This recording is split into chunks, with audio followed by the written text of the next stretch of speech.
जी हां, Israel Hamas जंग से जुड़ी एक एक अपडेट से आपको टीवी 9 भारतवर्ष करा रहा है वाकिफ। आपके साथ मैं हूं समीर अब्बास, मेरे साथ निधि वसंतानी भी जुड़ चुकी है। इस वक्त की सबसे बड़ी खबर यह कि हमास ने कह दिया है कि सीज फायर का उल्लंघन किया है इजराइल ने। 10:30 बजे सीज फायर होना था लेकिन अब तक हुआ नहीं है। 73 हमले, सुपर पावर की चुप्पी। जी हां, अमेरिकी बेसेस को जिस तरह से निशाना बनाया जा रहा है मिडिल ईस्ट में, उससे विश्व युद्ध की घंटी बजती हुई नजर आ रही है। गाजा में युद्ध के बीच एक और फ्रंट खुला हुआ है जिसकी हालत बेहद गंभीर है, लेकिन इतनी चर्चा नहीं हो रही। एक ऐसा फ्रंट जो सीधे अमेरिका जैसी महाशक्ति को चुनौती दे रहा है और मिडिल ईस्ट में अमेरिका की मौजूदगी पर सवाल उठा रहा है। यह फ्रंट है इराक और सीरिया का, जहां 7 हफ्ते में अमेरिका पर 73 हमले हो चुके हैं। चौंक जाएंगे आप यह जानकर। अमेरिकी सैनिकों को जगह जगह टारगेट किया जा रहा है, ड्रोन और मिसाइल से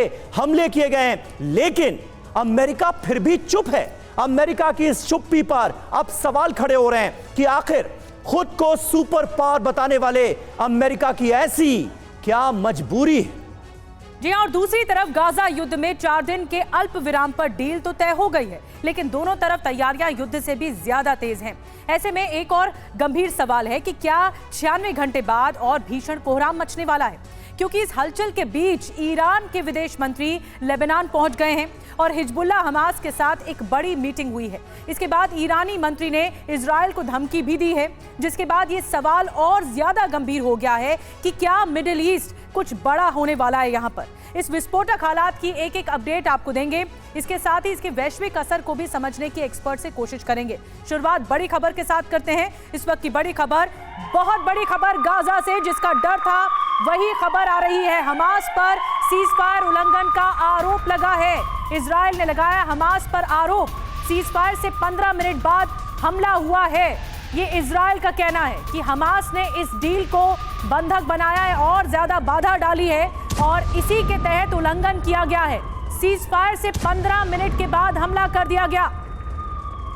जी हां, 10:30 बजे का वक्त मुकर्रर किया गया था सीज फायर के लिए और कहा यह गया था कि 10:30 बजे से युद्ध बंद कर दिया जाएगा अगले 4 दिनों के लिए, लेकिन ऐसा हुआ नहीं है। इजराइल की तरफ से हमास के ऊपर यह बहुत बड़ा आरोप लगाया गया है और कहा गया है कि युद्ध विराम के 15 मिनट बाद ही सीज फायर का उल्लंघन कर दिया हमास के लड़ाकों ने और बोल दिया हमला। दक्षिणी इजराइल में रॉकेट सायरन सुनाई दिए हैं, यह भी खबर सामने आ रही है। और सीज फायर पर इस वक्त की बड़ी खबर, इजरायली सेना के सूत्रों का दावा, सीज फायर टूटने पर तेज होंगे हमले, हमास के खत्म होने तक जारी रहेंगे हमले। तो कुल मिलाकर ये पूरी डील एक बार फिर अधर में लटकती हुई नजर आ रही है। जिस तरह से सीज फायर उल्लंघन किया गया है, 10:30 बजे से सीज फायर होना था, लेकिन इजराइल का यह कहना है कि हमास ने 15 मिनट बाद ही उल्लंघन कर दिया, हमला कर दिया। गाजा पट्टी में सायरन की आवाज तेज हो गई है। सीज फायर टूटने के बाद बज रहे हैं सायरन। ये एक और बड़ी और ताजा खबर इस वक्त हमारे सामने है। गाजा इजराइल युद्ध विराम के शुरू होते ही 15 मिनट के अंदर ही इसका उल्लंघन हो गया है, सीज फायर का वायलेशन कर दिया गया है।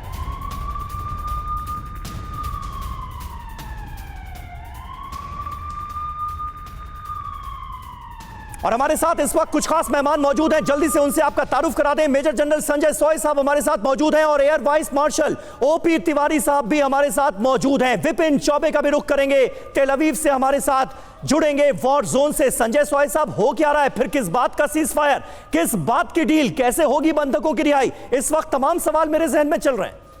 समीर, आधा घंटा पहले मैं सोच रहा था कि बहुत अच्छी खबर है, 10:30 बजे सीज फायर हो जाएगा और बहुत से लोगों के लिए, मानवता के लिए बहुत अच्छा रहेगा। कई पेरेंट्स उम्मीद लगा के बैठे थे कि उनके बच्चे वापस आएंगे या कोई घर वाले वापस आएंगे, पर 10:30 बजे आरोप और प्रत्यारोप शुरू हो गए। हमास कह रहा है इजराइल ने सीज फायर तोड़ा, इजराइल कह रहा है हमास ने सीज फायर तोड़ा। अब यहाँ ये देखना पड़ेगा कि इसके पीछे कौन हो सकता है। ये देखिए, सीज फायर कौन नहीं चाहता, यहाँ पर सबसे बड़ी बात ये निकल के आती है। क्या वो हमास सीज फायर नहीं चाहता, क्या इजराइल सीज फायर नहीं चाहता, या हिजबुल्लाह सीज फायर नहीं चाहता, या ईरान सीज फायर नहीं चाहता, या इन सब के भी पीछे चाइना और रशिया सीज फायर नहीं चाहते? कहीं ना कहीं ये बड़ा गेम चल रहा है समीर, इतना आसान नहीं लग रहा है काम।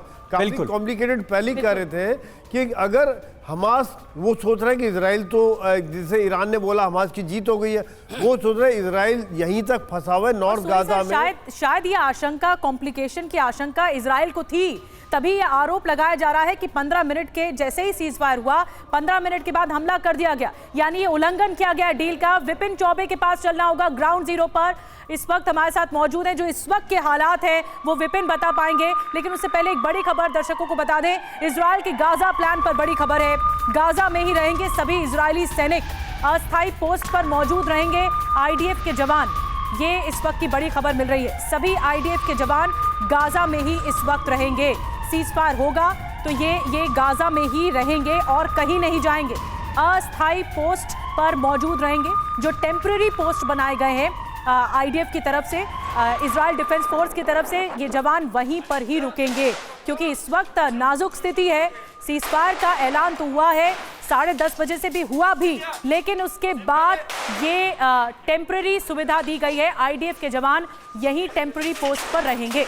बिल्कुल निधि, और पहले ये खबरें सामने आ रही थी कि सीज फायर के दौरान क्या होगा, क्या आईडीएफ के जवान वापस लौट जाएंगे, लेकिन क्लियर किया गया कि वापस नहीं लौट रहे। लेकिन यहां पर पॉज बटन की बात की गई थी, कहा पहले ही ये गया था कि स्टॉप बटन नहीं दबाया जाएगा युद्ध का, लेकिन अब तो पॉज होता हुआ भी ये युद्ध नजर नहीं आ रहा है। युद्ध विराम में क्या करेगी इजरायली सेना? सभी जवान गाजा में मौजूद रहेंगे। अब ये जानकारी हम आपको दे रहे हैं, सभी आईडीएफ के जवान गाजा के अंदर ही मौजूद रहेंगे। जो टेम्पररी पोस्ट बनाई गई थी वहीं पर मौजूद रहेंगे। आईडीएफ ने कई सुरक्षित ठिकाने गाजा के अंदर बना लिए हैं जहां पर इजरायली फौज इस वक्त मौजूद है। निधि, बिल्कुल, गाजा में पहले जवान एकजुट होंगे, यहाँ एकत्रित होंगे। आगे की जंग का जो रोड मैप है वो यहीं पर तैयार होगा। इन अस्थायी पोस्ट में हर हलचल पर इनकी नजर भी रहेगी सभी। जी हां, और हर हलचल पर नजर रहेगी। और ताजा अपडेट यही मिल रही है कि हमास ने युद्ध विराम का उल्लंघन किया है, तो क्या इजराइल अपने सैनिकों को फिर से हमले का आदेश तो नहीं दे देगा? ड्रोन, हेलीकॉप्टर से निगरानी लगातार रखी जा रही है। संदिग्ध हरकत देखते ही एक्शन में आ जाएंगे आईडीएफ के जवान। तो टीवी9 भारतवर्ष ने जो आशंका जताई थी कि सीज फायर के दौरान ये युद्ध और भड़कने की आशंका है, वो सही साबित होती हुई नजर आ रही है। किसी भी वक्त डील रद्द कर दी जाएगी, इसके आसार बढ़ रहे हैं। बाकी बंधकों का पता लगाने की कोशिश की जा रही है। 50 बंधकों को छोड़ा जाना था, लेकिन युद्ध विराम ही नहीं हुआ है। बंधक कैसे रिहा होंगे? डील खत्म होते ही फिर ताबड़तोड़ हमले शुरू हो जाएंगे, जिसके पूरे आसार हैं। और फिलहाल इजराइल ये कह रहा है कि हमास ने 15 मिनट के अंदर अंदर ही सीज फायर वायलेशन कर दिया। और एक और बड़ी खबर इस बीच बता दें, इजरायली प्रधानमंत्री नेतन्याहू का बड़ा बयान सामने आया है। हमास के खात्मे तक जंग खत्म नहीं होगी, हमास के खात्मे तक जंग खत्म नहीं होगी। देखिए, ये एक तरफ बयान भी दिया जा रहा है, दूसरी तरफ सीज फायर। अब क्या होगा? शांति के लिए हमास का अंत जरूरी है। एक तरफ अंत की बात हो रही है तो दूसरी तरफ बंधकों को भी छुड़ाना है। हमास का अंत हम करके रहेंगे, नेतन्याहू का ये कहना है। एक बार फिर से हुंकार भरी है हमास के खात्मे की। जी हां, पूरी दुनिया को चिंता में डालने वाली ये खबर है। सीज फायर के बाद बंधकों की रिहाई की उम्मीद थी, लेकिन सब कुछ अधर में लटकता हुआ नजर आ रहा है। गाजा के लोगों को इजराइल की चेतावनी, नॉर्थ गाजा ना जाने की दी है चेतावनी। हजारों पर्चे इजरायली सेना की तरफ से गिराए गए। जंग अभी खत्म नहीं हुई है, ये कह रहा है इजराइल। ये तस्वीरें आप देखिए, पहली तस्वीरें टीवी9 भारतवर्ष पर आपके सामने। इजराइल की तरफ से पर्चे गिराए जा रहे हैं और उत्तरी गाजा को खतरनाक वॉर जोन इसमें डिक्लेयर कर दिया गया है इजराइल की तरफ से। और कहा यह गया है कि किसी भी हाल में उत्तरी गाजा लौटने के बारे में सोचे नहीं, क्योंकि ये इस वक्त बहुत खतरनाक वॉर जोन है। देखिए कितनी भारी संख्या में आसमान से पर्चे गिराए जा रहे हैं और इसमें लोगों को एक तरह से चेताया गया है। देखिए, आपको दिखाते हैं ये पर्चे कैसे देखिए गिराए जा रहे हैं और ये लिखा गया है कि the war is not over yet, the war is not over. ये वॉर अभी खत्म नहीं हुआ है, अंत नहीं हुआ। और ये आसमान में सैकड़ों की तादाद में आप देख रहे हैं कि किस तरह पर्चे गिराए जा रहे हैं। और ये युद्ध को, समीर, ऐसा लगता है और भड़काएगा और उकसाएगा। बिल्कुल, और देखिए साफ तौर पर क्या लिखा गया है, the humanitarian pause is temporary and the northern Gaza Strip is a dangerous war zone and no movement is permitted. यानी सीज फायर जो है वो टेम्पररी है, वो पॉज बटन दबाया गया है, स्टॉप बटन नहीं दबाया गया। ये इस पर्चे में क्लियर किया जा रहा है। For your safety you must remain in the humanitarian zone located in the south of the Gaza strip. North में ना जाएं, नॉर्थ में जाने के बारे में ना सोचें, क्योंकि ये बहुत ही डेंजरस वॉर जोन है, ये साफ तौर पर कहा गया है। यानी साउथ गाजा में ही बने रहे, साउथ से नॉर्थ जाने के बारे में ना सोचें। बिल्कुल, और ये इजराइल डिफेंस आर्मी की तरफ से लेटर्स जारी किए गए हैं, जो कि आसमान से आप देख रहे हैं सामने आए हैं। इसमें लिखा है, you can only go from north to south via Salah al Din road. Salah al Din road के जरिए आप जा सकते हैं नॉर्थ टू साउथ, क्योंकि साउथ में ही जमावड़ा लगा हुआ है, जितने भी रेसिडेंट वहां पर थे। Returning to the north is forbidden and very dangerous your fate, मतलब आप अपनी किस्मत पर जा सकते हैं, वो बहुत डेंजरस रास्ता होगा। समीर जी हाँ, तो देखिए इस तरह की वार्निंग एक तरह से जारी की गई है इजरायली डिफेंस फोर्सेस की तरफ से, और इसमें यह बताया गया है कि नॉर्थ गाजा जो है वो बहुत डेंजरस वॉर जोन है, इसलिए वहां पर जाने के बारे में बिल्कुल ना सोचें। दूसरी बड़ी चीज जो इन पर्चों में क्लियर की जा रही है गाजा के लोगों के लिए, वो ये कि ये जो सीज फायर है 4 दिन का, ये ह्यूमैनिटेरियन पॉज है, युद्ध खत्म नहीं हुआ है, और नॉर्थ गाजा में इन 4 दिनों के बाद युद्ध जारी रहेगा। लेकिन अब तो यहां पर निधि मामला ही उलटता नजर आ रहा है, 4 दिनों का पॉज ही मुमकिन नजर नहीं आ रहा है। बहुत बड़ा पलटवार सामने आया है, और ये पलटवार है कि 15 मिनट के अंदर सीज फायर टूट गया। इसी की जानकारी विपिन चौबे से लेते हैं, जो इस वक्त ताजा हालात बताएंगे ग्राउंड जीरो पर क्या हो रहा है। विपिन, ये तो सबसे बड़ा धोखा सामने आया। इजराइल कह रहा है कि 15 मिनट में उल्लंघन कर दिया गया, हमास की तरफ से हमला कर दिया गया सीज फायर के बाद। देखिए, कल भी यह अंदेशा जताया गया था, और कल मैंने यहाँ के एम्बेसडर का इंटरव्यू किया था, उन्होंने भी कहा था कि गुरुवार को ही ये डील हो गई होती, लेकिन हमास बार बार अपना स्टेटमेंट, अपना रुख बदल रहा है, इसीलिए हमें कल भी भरोसा नहीं है कि सब कुछ हो पाएगा। हालांकि देर शाम ये ऐलान किया गया कि सुबह भारतीय समय के मुताबिक 10:30 बजे सुबह सीज फायर, और लगभग शाम को 7:30 बजे जो बंधक है उनको रिहा किया जाएगा। लेकिन जिस तरह का आचरण अभी सुबह सुबह किया गया हमास के द्वारा, उसके बाद मैं ये कॉन्फिडेंटली नहीं कह पा रहा हूं कि आज शाम को बंधकों को रिहा किया जाएगा। ये पूरी डील खटाई में पड़ सकती है, क्योंकि अपर हैंड आज भी इस लड़ाई में इजराइल का है, और इजराइल जो चाहेगा वही करेगा। इसीलिए इजराइल बार बार पर्चे बंटवा रहा है कि सीज फायर के दौरान आप नॉर्थ गाजा में जाने की भूल ना करें। अगर आप ये भूल करेंगे तो खामियाजा आपको भुगतना पड़ेगा, क्योंकि 4 दिन का युद्ध विराम है, युद्ध खत्म नहीं हुआ है, और 4 दिन के बाद जितनी ताकत के साथ हमला करेगा इजराइल, दुनिया देखेगी समीर, और जिसकी किसी ने कल्पना नहीं की थी। सोर्सेस हमें ये क्लेम कर रहे हैं कि युद्ध थमा है, खत्म नहीं हुआ है, लोग इसको भूलने की कोशिश ना करें। लेकिन बिल्कुल आईडीएफ को, इजरायली फोर्सेस को, पॉलिटिशियंस को, यहाँ के जो हैं उनको हमास पर भरोसा नहीं है। बिल्कुल तिवारी जी, किस तरह से आप देखते हैं, और अगर आईडीएफ के दावे को सही माना जाए, हमास 15 मिनट में ही सीज फायर वायलेशन करता हुआ नजर आ रहा है। इससे पहले बात की गई कि 150 आपको छोड़ने होंगे, 50 के बदले 150 को छोड़ने की बात की गई, लेकिन 15,000 फिलिस्तीनियों को तो गाजा में मरवा दिया हमास ने, और अब भी सीज फायर के लिए तैयार नहीं है। समीर, ये सीज फायर अगर 2 आर्मी के बीच में होता है, जिसकी कोई वैल्यूज होती है, एथिक वैल्यूज होती है, मॉरल वैल्यूज होती है, सर्वाइव करता है। ये जो सीज फायर जो डिक्लेरेशन हुआ हमास और इजराइल के बीच में, हमास एक आतंकवादी ऑर्गेनाइजेशन है, बस आतंकवादी किससे सीज फायर हुआ? हमास के जो टॉप लीडरशिप है, जो लड़ नहीं रहे हैं, कहीं और हैं, ये मैसेज नीचे तक आया है, वो सक्षम है, इसलिए उनको कंट्रोल में करना इतना संभव नहीं है। ये बिल्कुल इनडिसिप्लिन्ड होते हैं लोग, नीचे लोग हैं, ये होगा। लेकिन इसमें हमें सोचना पड़ेगा ये सीज फायर का मतलब क्या है। इसमें जो रिलीज ऑफ हॉस्टेजेज है वो तो बैक सीट लेते जा रही है। हमास का मेन इंटरेस्ट यही था कि इस पीरियड में, 4 दिन का जो पीरियड होगा, इस पीरियड में अपने सामान और इक्विपमेंट जहां पर कि इजराइल पहुंचने वाली है वहां से अलग हट जाए और रिकूप कर सके। और इजराइल का मेन मकसद इसमें यह था कि और ज़्यादा मौका दे, जाकि वहाँ की जो सिविलाइजेशन है किसी तरीके से गाजा को खाली करके साउथ गाजा की तरफ या बाहर की तरफ जा सके, सो दैट एक इजराइल को जो गलत पिक्चर, गलत इमेज जो बन रहा है कि लोगों को मार रही है, बच्चे को मार रही है, वो एडिक्वेट नोटिस देना चाहता था। ये एक बहुत गलत पिक्चर पेश की गई है हमास की तरफ से। एक तरफ वो कहता है कि 150 फिलिस्तीनी कैदियों को छुड़ाना है बंधकों के बदले, तो दूसरी तरफ डील के फिर 15 मिनट बाद ही, सीज फायर के 15 मिनट बाद ही इस तरह का हमला कर देता है। ये बहुत बड़ा उल्लंघन है। कैसे ट्रस्ट किया जाएगा? ट्रस्ट डेफिसिट और हो जाएगा। मैं आऊंगी आपके पास, एक बड़ी खबर और आ रही है। इजराइल को ईरान के विदेश मंत्री की धमकी सामने आई है। इजराइल को डील का पालन करना होगा। इजराइल को शर्तें माननी होगी। अब देखिए ईरान भी कूद गया है और इस तरह से कहा जा रहा है इजराइल को शर्तें माननी होगी। इस बात के लिए कहा जा रहा है, ईरान की तरफ से कहा गया है कि जो भी शर्तें हैं वो इजराइल को माननी चाहिए, तभी आगे बात बढ़ पाएगी।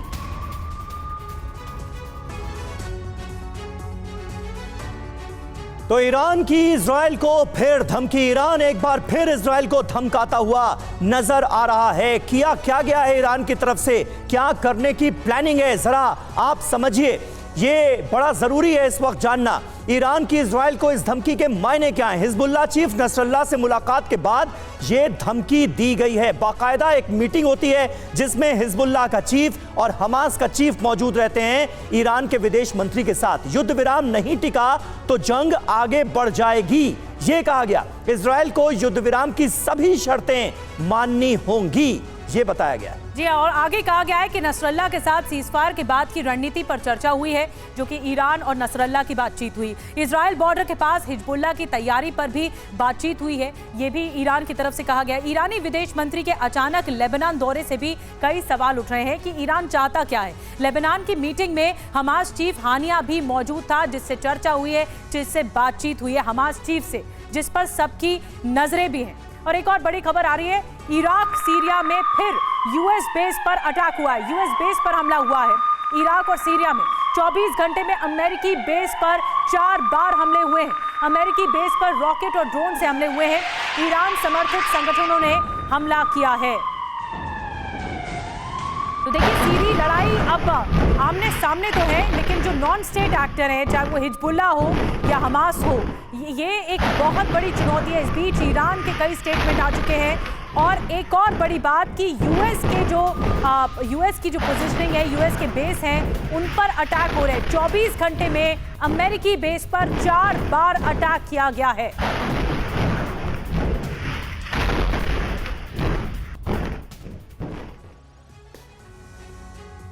तो देखिए इराक और सीरिया में अमेरिकी सेना निशाने पर है, यह सीधे तौर पर नजर आता है। 7 अक्टूबर के बाद से 7 हफ्तों के अंदर 73 हमले हो चुके हैं। इराक में अब तक 36, तो वहीं सीरिया में आप देखिए 37 हमले हुए हैं। आखिर चाहता क्या है ईरान? इराक और सीरिया में इस वक्त 900 अमेरिकी जवान मौजूद हैं, खतरा उन पर भी है। इराक के आसपास तकरीबन 2500 अमेरिकी जवान मौजूद हैं। हमलों में घायल हुए हैं 56 अमेरिकी सैनिक अब तक, यानी बहुत सारे ऐसे हमले हैं जिन्हें नाकाम किया गया है, लेकिन बहुत सारे हमले कामयाब भी रहे और इसमें अमेरिकी सैनिक घायल भी हुए हैं। फिर भी अमेरिका चुप है। कहां कहां अमेरिका बेस पर हमले हुए, ये देखिए। अब आपके सामने पूरी डिटेल आ रही है। अल असद बेस, अल हरीर एयर बेस, इनको निशाना बनाया गया। इसके अलावा अल तंफ बेस, अल शदादी बेस, अल उमर बेस पर हमलावर संगठनों ने निशाना बनाया, मिलिशिया ग्रुप्स ने निशाना बनाया। और हमलावर संगठन कौन था? इस्लामिक रेजिस्टेंस, इसके अलावा खातिब हिजबुल्लाह, ये 2 बड़े संगठन जो लगातार अमेरिकी बेस को बना रहे हैं निशाना। लेकिन संजय सॉय साहब, इतने हमले हो जाते हैं, सुपर पावर मुल्क चुप्पी साध कर क्यों बैठा हुआ है, यह भी एक बड़ा सवाल है। देखिए समीर, ऐसा है कि ये पिछले जब से इजराइल हमास युद्ध शुरू हुआ है जी, अमेरिका की बेसिस पर हमलों की संख्या बहुत बढ़ गई है।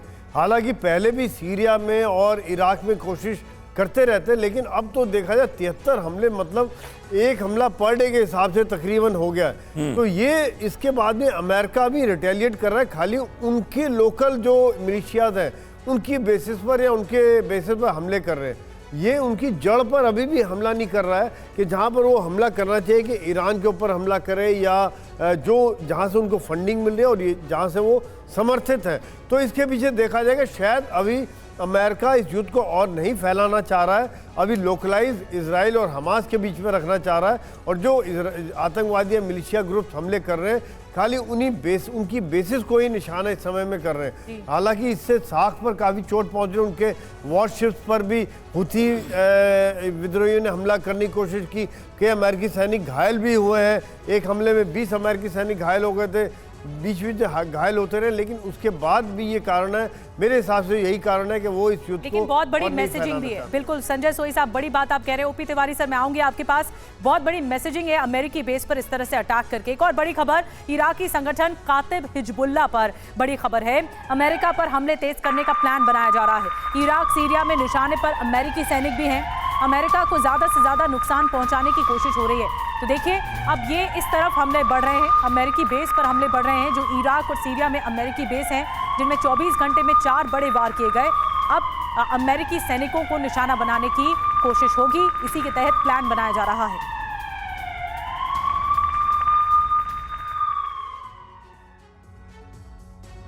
तो देखिए, युद्ध भड़कने के आसार कैसे बढ़ते नजर आ रहे हैं, ये खबर हमें बता रही है। इराक सीरिया में अमेरिका पर हमले क्यों किए जा रहे हैं, बार बार अमेरिका को छेड़ा क्यों जा रहा है, ये जरा आप समझिए हो क्या रहा है। इजराइल की मदद करने पर भड़के हुए हैं इस्लामिक संगठन, तमाम मिलिशिया ग्रुप जो हैं वो भड़के हुए हैं, और ईरान की शह पर ये हमले हो रहे हैं, इसके आसार हैं। अमेरिका को दूसरे मोर्चों पर उलझाने का प्लान बनाया गया है। अमेरिका को उकसाकर हथियार खत्म कराने की ये कोशिश भी हो सकती है, इसीलिए लगातार मिडिल ईस्ट के अमेरिकी बेसिस को बनाया जा रहा है निशाना। बिल्कुल, और अब इम्तिहान जो है वो अमेरिकी डिफेंस सिस्टम का इम्तिहान है। ये एक तरह से परीक्षा है कि अमेरिका कैसे आगे बढ़ता है। यूक्रेन इजराइल में फंसे अमेरिका को थकाने की दरअसल रणनीति हो रही है कि अमेरिका थक जाएगा तो फिर वो मदद कम कर पाएगा यूक्रेन और इजराइल को। इसके अलावा ये भी बात निकलकर सामने आ रही है कि अमेरिकी बेस पर हमला अमेरिका को उकसाने की एक बड़ी कार्रवाई के तौर पर देखा जा रहा है।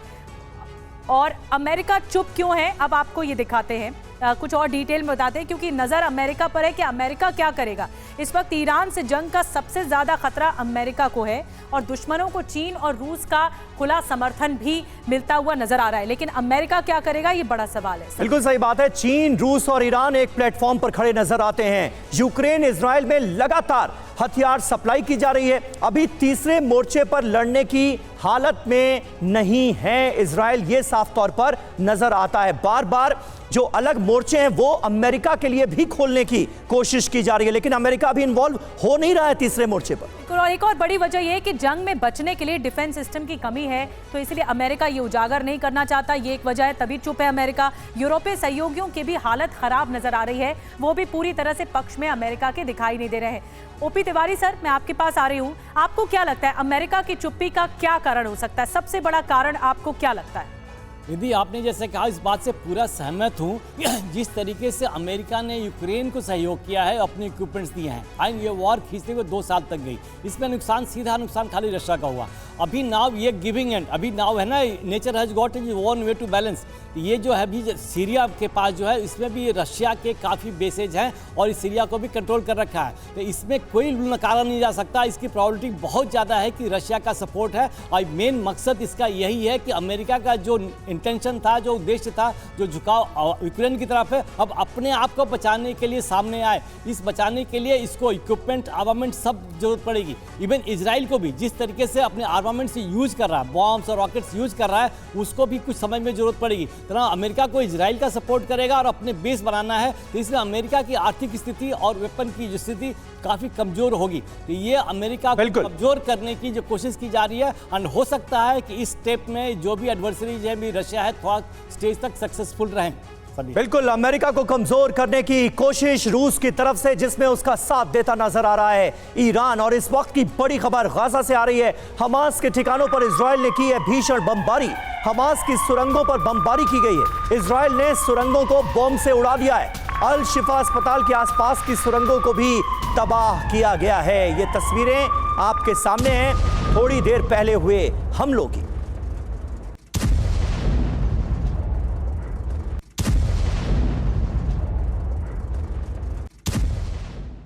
और एक और बड़ी खबर, बंधकों पर थाईलैंड को बड़ी राहत मिल गई है। 24 थाई नागरिकों को हमास अब छोड़ेगा, सीजफायर डील से अलग होगी रिहाई, ये खबर मिल रही है इस वक्त। और ये बहुत बड़ी राहत है थाईलैंड के लिए, क्योंकि उनके 24 थाई नागरिक फंसे हुए थे, जिन्होंने हमास ने उनको बंधक बना के रखा हुआ था। अब ये जो डील है वो सीजफायर डील से अलग होगी इनकी रिहाई। बिल्कुल, तो थाईलैंड से अलग से डील हुई है हमास की, ये फिलहाल नजर आता है। बहरहाल खबरों में आगे बढ़ेंगे। जबालिया में इजरायली सेना की छापेमारी की कार्रवाई जारी है। छापेमारी में घर के अंदर मिली हैं सुरंगें, यहां तक कि बच्चों के बेड में भी हथियारों का जखीरा छिपाकर कैसे रखा गया था, ये आप तस्वीरों के जरिए देख सकते हैं। आईडीएफ की ताबड़तोड़ फायरिंग हुई, उसके बाद जबालिया में जब घर के अंदर दाखिल हुए आईडीएफ के जवान तो ये देखकर चौंक गए कि बच्चों के बेड में भी हथियारों का जखीरा रखा गया था। और एक और बड़ी खबर, तुलकर्म के इजरायली सेना की छापेमारी यहां पर जारी है। अनाबदा में हमास के वाहनों का आईडीएफ ने पीछा किया है। आईडीएफ ने हमास के वाहनों पर ताबड़तोड़ फायरिंग की है।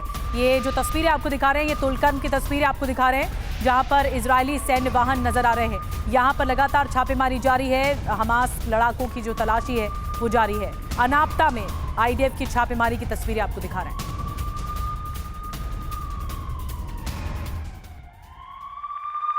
और गाजा के जबालिया में इजराइल के नाहल ब्रिगेड ने छापेमारी की है। छापे में मस्जिद और घरों के अंदर मिली है सुरंग। सुरंग में रॉकेट लॉन्चर समेत हथियारों का जखीरा भी बरामद हुआ।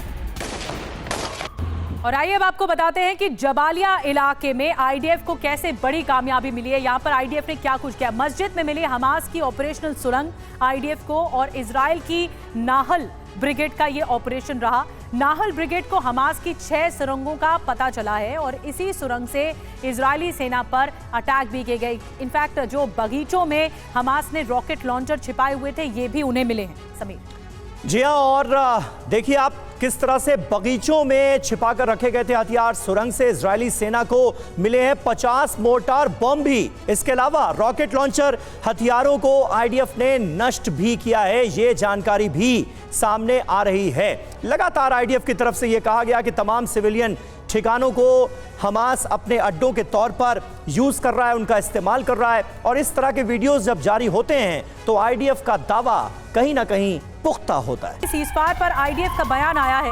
गाजा में आईडीएफ की डिफेंस लाइन तैयार की गई है। हमारे जवानों ने अपनी पोजीशन ले ली है। देखिए ये अब एक और रणनीति का हिस्सा, आईडीएफ की जो डिफेंस लाइन है वो तैयार नजर आ रही है। उसने पोजीशन ले ली है, उनके सैनिकों ने पोजीशन ले ली है। संजय सोई सर, आप एक क्विक रिएक्शन के लिए मैं आपके पास आ रही हूँ। ये जो आईडीएफ की स्ट्रैटेजी इस वक्त आप देख रहे हैं, देखिए अगर सीज फायर होता है पूरी तरह से, हमास अभी उल्लंघन कर रहा है, ये बेशक अलग बात है, लेकिन जब सीज फायर होगा तब आईडीएफ क्या करेगी, ये थोड़ा आसान शब्दों में दर्शकों को समझाइए। बिल्कुल जैसे आप बता रही थी, बिल्कुल ठीक बता रही थी। उस समय में ये डिफेंस की पोजीशन ले लेंगे। जैसे इन्फेंट्री वाले आपने भी दिखाया था कि एक सेकंड पहले के मिट्टी के बंद के पीछे छुप के बैठे हुए थे, नज़र रखेंगे, फायर नहीं करेंगे, लेकिन हमास की हर एक्टिविटी पर नज़र रखा जाएगा, उनकी मूवमेंट अलाउड नहीं की जाएगी। और जैसे उन्होंने बोला है कि नॉर्थ से साउथ, साउथ से नॉर्थ नहीं आएंगे कोई, और जो जहाँ पर है वहीं पे सीज हो जाएगा, वहीं रुक जाएगा। ये इससे 2-3 चीज़ें हैं कि एक तो दोबारा से फायर ना हो, और जो हमास को कहीं बाहर से हथियारों की और मदद ना मिले, जो उनके पास जहाँ तक है वो ही बना रहे, और जो कहीं बाहर से मदद के ट्रक्स भी आ रहे हैं उनको भी थॉरो चेकिंग किया जाएगा कि किस प्रकार से ये हो। तो ये सब देखते हुए ये एक डिफेंसिव लाइन चारों तरफ, हर बस्ती, हर मोर्चे की जबालिया कैंप है उसके चारों तरफ बना लेंगे। गाजा सिटी है, बिल्कुल बिल्कुल बिल्कुल सही बात है संजय सोय साहब। इस वक्त बहुत तेजी से डेवलपमेंट होते हुए नजर आ रहे हैं, और यही वजह है कि बहुत पैनी नजर रखनी पड़ेगी कि मैदान जंग में चल क्या रहा है। फिलहाल इजराइल ये कह रहा है कि हमास ने सीज फायर का उल्लंघन कर दिया, सिर्फ 15 मिनट बाद ही